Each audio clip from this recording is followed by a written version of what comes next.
that you form as to whether this applicant is or is not suitable?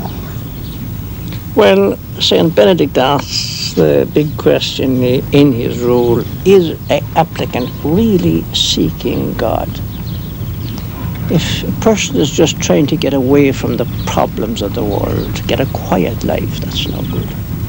Must be really seeking God, prepared to sacrifice anything that doesn't fit into that direction. Isn't that an awfully difficult thing to judge? It is, yes. But at the same time, every soul is made for God, created for God, has that desire for God. And the ordinary type of person, the ordinary good-humoured, common sense person, has all the requirements really for a monastic life. The highly strong won't do, the nervous won't do, the over-imaginative. But the ordinary, good-humoured person with a sense of humour will make an excellent monk. One of the finest monks that ever passed through my hands as a novice master was a young man who came to me and said,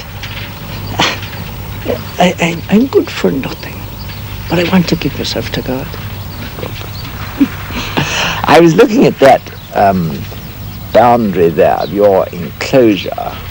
Of course, it's not much of a wall, is it, really? Be seen in modern times by an unbelieving world.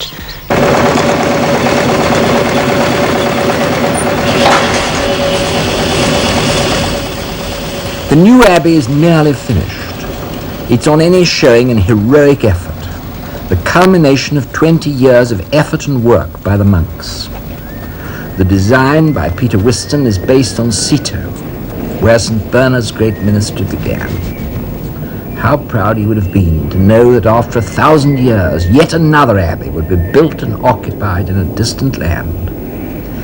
Next year, the monks will move in. A great day for all of them, but also not without its questionings. Father Michael, how did you come to be the sort of director of it all? I mean, how did that job fall to you? Had you had previous experience of it? I had a little experience in our mother house in Ireland. See, I had been supervising buildings a little bit there, and I had been bursar over there.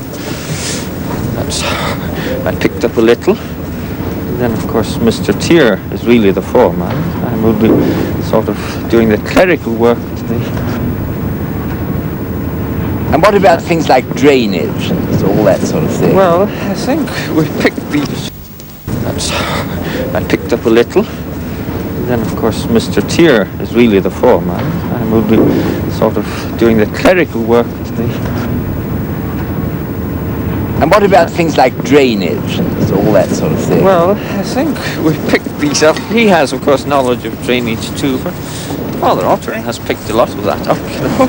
And the electrical installations? Oh, well then, of course, Brother Andrew is a qualified electrician. He came to us already qualified. You see, he used to work for John Brown, the shipbuilders in Glasgow.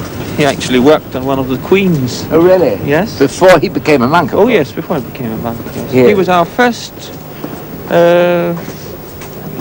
Scottish postulant who came, you know, to enter.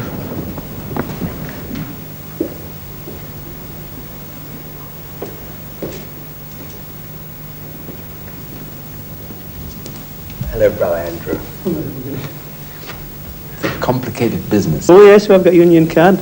I won't tell you how long it is since I paid it though. Do monks pay up their union dues? No, they dodge that kind of thing. I suppose you pay in prayers, maybe. Yes, oh yes.